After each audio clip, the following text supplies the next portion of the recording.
بسم اللہ الرحمن الرحیم۔ السلام علیکم دوستو، میں ماہر پھر سے آپ کی خدمت میں ایک نئی ہارر سٹوری لے کر حاضر ہوئی ہوں۔ آج کی سٹوری انتہائی سنسنی خیز، دلچسپ اور خوفناک ہے، جسے ہماری ایک سبسکرائبر نے بھیجا ہے۔ یہ کہانی ہم انہی کی زبانی سنتے ہیں۔ وہ کہتی ہیں، کوہستان کے علاقے جالکوٹ کے گھر پر لگے زنگ آلود تالے کو جب میں نے کھولا تو دروازہ عجب چڑچڑاہٹ کے ساتھ کھل گیا۔ میں جوں ہی اندر داخل ہوئی تو مجھے اپنا دل ڈوبتا ہوا محسوس ہوا۔ گھبراہٹ کے عالم میں نے ارد گرد دیکھا۔ اس چھوٹے سے صحن کے ایک طرف برآمدہ تھا جس میں 2 کمرے اور کونے میں کچن تھا۔ صحن سے برآمدے تک مٹی، گرد و غبار اور خشک پتے بکھرے پڑے تھے۔ میں چھوٹے چھوٹے قدم اٹھاتے ہوئے برآمدے میں آئی تو ان دونوں کمروں میں سے ایک کمرے پر تالا نہیں لگا ہوا تھا۔ میں نے اسے کھولنے کی کوشش کی تو وہ نہیں کھلا، تو میں نے اس کمرے کی ونڈو کو دھکا دینے کی کوشش کی تو وہ بھی مضبوطی سے بند تھیں۔ لیکن ایک چیز نے مجھے بڑا حیران کیا کہ اس کمرے کے دروازے پر مکڑی کے جالے گچھوں کی صورت میں لٹک رہے تھے، جبکہ اس کے ساتھ ہی دوسرے دروازے پر ایسا کچھ بھی نہ تھا، جو میرے لیے انتہائی حیران کن تھا۔ میں ابھی یہی موازنہ کر رہی تھی کہ اچانک میرے سر پر سے ایک الو اڑتا ہوا صحن کی دیوار پر جا بیٹھا۔ الو کو گھر میں دیکھ کر میری جان ہی نکل گئی، کیونکہ الو تو ویرانوں میں ہوتے ہیں، ان کا گھروں میں کیا کام؟ بڑے بوڑھوں کی بات جب میرے ذہن میں آئی تو مجھے لگا کہ جیسے یہ کوئی اچھا شگون نہیں ہے۔ اتنے میں الو تو اڑ گیا تو میں نے سکھ کا سانس لیا۔ میرا کوہستان ویلی تک یوں اکیلے سفر کر کے پہنچنا اور پھر اکیلے کسی گھر میں رہنے کا تو میں نے کبھی تصور ہی نہیں کیا تھا۔ دراصل میری بطور گورنمنٹ ٹیچر کوہستان ویلی میں پوسٹنگ ہوئی تھی، اور یہاں گھر کا انتظام پہلے سے ہو جانا بھی کسی نعمت سے کم نہیں تھا۔ یہ گھر میری دوست کا تھا جو کافی عرصے سے بند تھا، کیونکہ وہ اب ایبٹ آباد شفٹ ہو گئے تھے، اور جب میری پوسٹنگ کا پتہ چلا تو انہوں نے اس گھر کی چابی مجھے دے دی۔ میں نے دوسرے دروازے پر لگے تالے کو جب کھولا اور اندر داخل ہوئی تو ٹاہلی کی قیمتی لکڑی سے بنا فرنیچر دیکھ کر میرا دل خوش ہو گیا۔ میں نے ونڈو اوپن کرنا چاہی تو وہ نہ کھل سکی، تو اسے چھوڑ کر میں نے سنگل بیڈ پر نفیس سی چادر کو جھاڑا، پھر سفری بیگ کو الماری میں رکھنے لگی کہ اچانک کمرے کی دونوں کھڑکیاں زوردار آواز کے ساتھ کھل گئیں۔ میں جھٹکے سے پیچھے مڑی۔ کھلی کھڑکی سے باہر صحن کی دیوار پر الو کو بیٹھے دیکھ کر جانے کیوں مجھے وحشت سی ہونے لگی، لیکن سچ تو یہ ہے کہ مجھے کھڑکی بند کرنے کا حوصلہ نہ ہوا۔ ایک عجیب سا ڈر میرے دل میں پیدا ہو رہا تھا، جس کو میں کوئی نام نہیں دے پا رہی تھی۔ یہ کھڑکیاں کیسے کھل گئیں؟ میں ابھی یہی سوچ رہی تھی کہ اچانک مجھے ایسا لگا جیسے باہر صحن میں خشک پتوں پر کوئی چل رہا ہو۔ کسی کے قدموں کی عجیب سی کریپی آواز پر میرا دل اچھل کر خلق میں آ گیا۔ میں تیزی سے جب باہر نکلی تو الو غائب ہو چکا تھا۔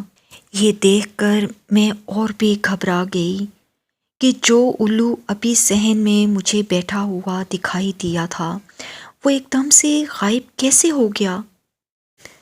میں دائیں بائیں دیکھنے لگی کہ اچانک میری نظر صحن اور برآمدے پر گئی تو میرے پیروں تلے سے زمین نکل گئی۔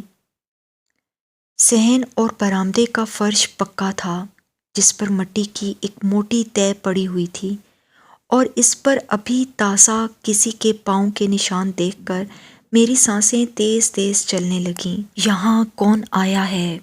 میں ایک دم صحن میں آ کر کھڑی ہوئی۔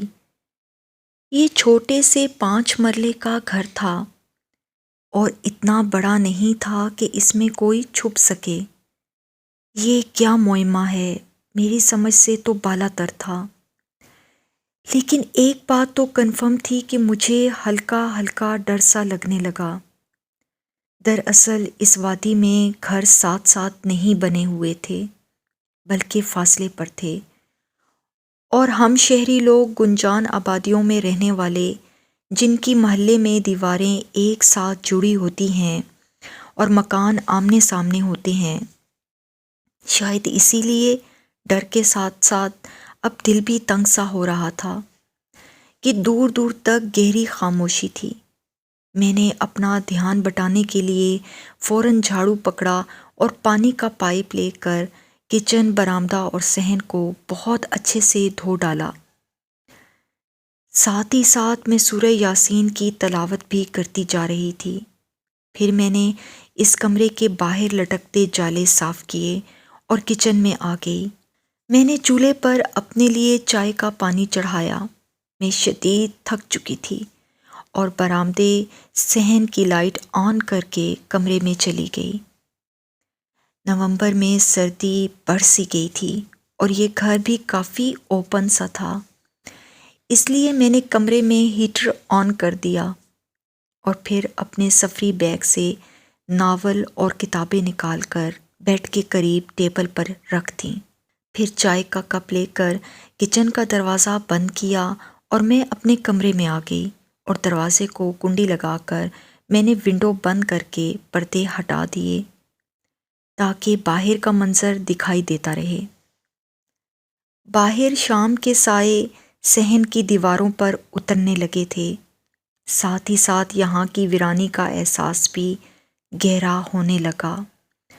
میں چائے کے ہلکے ہلکے سپ لیتے ہوئے ہیٹر کے قریب پڑے ہوئے صوفے پر بیٹھ گئی اور کھڑکی سے باہر کے منظر کو دیکھتے چلی گئی، لیکن پھر جلدی اکتا گئی کیونکہ یہاں کی قیامت خیز پراسراریت میں ڈوبی خاموشی دل دہلا رہی تھی۔ ذہن سے خوف کے یہ خیالات نکالنے کے لیے میں نے ٹیبل سے ناول اٹھایا اور دوبارہ ہیٹر کے پاس صوفے پر آ کر بیٹھ گئی۔ ناول پڑھتے پڑھتے وقت گزرنے کا پتہ ہی نہ چلا۔ میں نے نگاہ اٹھا کر باہر دیکھا تو باہر گپ اندھیرا چھایا ہوا تھا۔ یہ کیا؟ میں نے برآمدے اور صحن کی لائٹ تو آن کی تھی، پھر یہ کیسے آف ہو گئی؟ میں نے دھڑکتے دل سے سوچا اور پھر ہمت کر کے دروازہ کھول کر باہر جوں ہی آئی تو ایک دم لائٹ آ گئی۔ لائٹ دیکھ کر میرے دل کو سکون سا ہوا۔ اچانک میری نظر اس بند کمرے کی کھڑکی پر پڑی جہاں مدھم مدھم موم بتی کی روشنی لہرا رہی تھی، اور اس کمرے میں سے عجیب سرسراہٹ محسوس کر کے مجھ پر دہشت سی طاری ہو گئی۔ میں ایک دم بھاگ کر اندر کمرے میں آئی اور دروازہ اندر سے اچھی طرح سے کنڈی لگا کر بیڈ پر بیٹھ گئی۔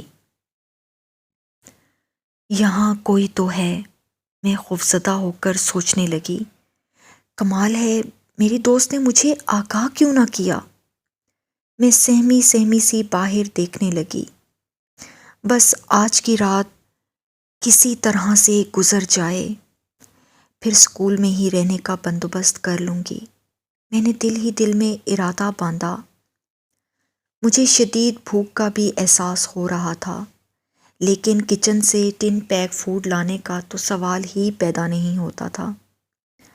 مجھے مسلسل محسوس ہو رہا تھا جیسے کوئی برآمدے میں ہے اور مجھے گھور رہا ہے، اور یہیں سے قدموں کی آہٹ بھی سنائی دیتی تو میں نے اٹھ کر فوراً کھڑکی کے پردے برابر کر دیے اور ماؤز 3 پڑھنے ہی لگی تھی کہ ساتھ والے کمرے کا دروازہ چرچراتی آواز کے ساتھ کھلا تو میں دہل گئی۔ یہ آواز سن کر میرا خون رگوں میں منجمد ہونے لگا۔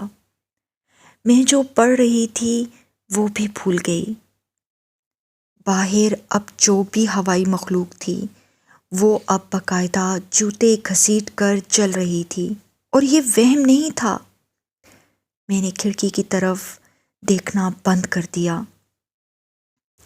اور بیڈ کے کنارے سمٹ کر بیٹھ گئی، اور غیر ارادی طور پر دھیان بٹانے کے لیے ناول ہاتھ میں پکڑ لیا، مگر مجھ سے ایک لفظ بھی پڑھا نہ گیا۔ میرا سارا دھیان باہر تھا کہ اچانک میری ہی کھڑکی کا پردہ ہلکا سا سرکا تو میں منہ پر ہاتھ رکھ کر بیڈ سے اچھل کر اتر پڑی۔ پردہ خود بخود سرکتا چلا جا رہا تھا اور باہر اس کمرے کی لائٹس جلتی بجھتی مجھے دکھائی دینے لگیں اور سوئچ کے آن آف ہونے کی آوازیں بھی آ رہی تھیں۔ تو میں نے اونچی اونچی آواز میں ہمت کر کے آیت الکرسی کا ورد شروع کر دیا کہ اچانک لائٹ کا آن آف ہونا رک گیا، اور میں نے خود کو خود ہی تسلی دی کہ یہ حالات اتنے مشکل نہیں ہیں جتنے مشکل حالات میں دیکھ چکی ہوں۔ جانے کیوں یہ سوچ کر ہی میری آنکھوں سے آنسو بہہ نکلے۔ میرے ابا کی ڈیتھ کے بعد امی نے دوسری شادی کر لی، اور پھر وہ اپنے دوسرے میاں کی خوشنودی میں ان کے بچوں کو سنبھالنے میں اتنی محو ہو گئیں کہ انہیں یہ بھی یاد نہ رہا کہ میں بھی ان کی ہی اولاد ہوں۔ مجھے ان کے دوسرے شوہر کے بچے مل کر مارتے، لیکن امی نے انہیں کبھی نہ ٹوکا، اور اگر کبھی میں نے اپنے دفاع میں انہیں روکا تو الٹا مجھ پر ہی مقدمہ بن جاتا، اور یوں امی کے ساتھ ساتھ میرے ستیلے باپ کے ہاتھوں میری شامت آ جاتی۔ لیکن اس سے بھی زیادہ تکلیف دہ چیز وہ ذلت آمیز رویہ تھا جو میں اس گھر میں کھانے کے وقت بھگت رہی تھی۔ میرا کھانا پینا ستیلے باپ کو بوجھ محسوس ہوتا تو میں کبھی پیٹ بھر کر روٹی نہ کھا پاتی اور بھوکی رہ جاتی۔ ہر بات پر نکتہ چینی، ہر کام پر اعتراض، ڈانٹ پھٹکار اور دھتکار سہ سہ کر میں رو پڑتی۔ لیکن امی کے پاس دو بول ہمدردی کے نہ ہوتے۔ ایسے میں جب گورنمنٹ کی اسامیاں آئیں تو میں نے بھی درخواست دے ڈالی، لیکن جب جاب لگی تو ساتھ ہی پوسٹنگ کوہستان سنا دی گئی۔ میں نے امی کو بتایا تو وہ چپ ہو گئیں، ایک بار بھی نہ کہا کہ جگہ دور ہے کیسے جاؤ گی، وہاں اکیلے کیسے رہو گی۔ اگر وہ روکتی تو شاید میں رک بھی جاتی، لیکن بہت دیر حسرت کے ساتھ انہیں دیکھنے کے بعد میں نے فیصلہ کیا کہ میرا ان کی زندگی سے چلے جانا ہی بہتر ہے۔ لہٰذا میں یہاں آ گئی، لیکن یہاں تو پہلی رات ہی مجھ سے نہیں گزاری جا رہی تھی۔ میں اونچی اونچی آواز میں اب رونے لگی کہ اچانک لائٹ چلی گئی اور سارا گھر اندھیرے میں ڈوب گیا۔ ہاتھ کو ہاتھ سجائی نہیں دے رہا تھا۔ میں نے ہاتھ بڑھا کر موبائل کی ٹارچ آن کی تو اچانک کچن سے برتن بجنے کی آوازیں آنے لگیں۔ میرا سانس پھولنے لگا۔ یا اللہ رحم کر مجھ پر۔ میں رونا بھول کر دعا کرنے لگی۔ تبھی برتنوں کا شور تھم گیا، لیکن پھر اچانک ہی مجھے ایک سفید لباس میں ہیولا سا کھڑکی کے پاس کھڑا نظر آیا تو مجھے لگا کہ اب میری سانسیں بند ہو جائیں گی۔ اپنے حلیے سے وہ لڑکی لگ رہی تھی اور وہ عین کھڑکی کے پاس کھڑی اپنی سرد نگاہوں سے مجھے گھور رہی تھی۔ میں نے فوراً آنکھیں بند کیں اور کانوں پر ہاتھ رکھ کر اپنا سر گھٹنوں پر رکھ دیا اور تھر تھر کانپنے لگی۔ کمرے میں لگا ہیٹر خود بخود بند ہو گیا اور یہ کمرہ دھیرے دھیرے سرد جہنم میں تبدیل ہونے لگا۔ سردی کی شدید لہر میرے وجود کو کاٹنے لگی، لیکن میں نے سر اٹھا کر نہیں دیکھا۔ اچانک مجھے خون کی شدید بو اپنے ارد گرد محسوس ہوئی تو میں نے بے اختیاری میں سر اٹھایا تو کمرے میں جا بجا خون کے چھینٹے دیکھ کر خوف سے میرا برا حال ہو گیا۔ وہ بدرود تھی، جنات سے تھی یا چڑیل، اب تک کھڑکی کے پاس ہی کھڑی تھی۔ میری تو بس ہو چلی تھی۔ یہ منظر دیکھنے کی مجھ میں مزید تاب نہ رہی اور میرا دماغ تاریکی میں ڈوبنے لگا اور میں بے ہوش ہو گئی۔ صبح میری آنکھ کھلی تو میرے کمرے کا دروازہ جو رات کو میں نے خود اپنے ہاتھوں سے کنڈی لگا کر بند کیا تھا وہ کھلا ہوا تھا۔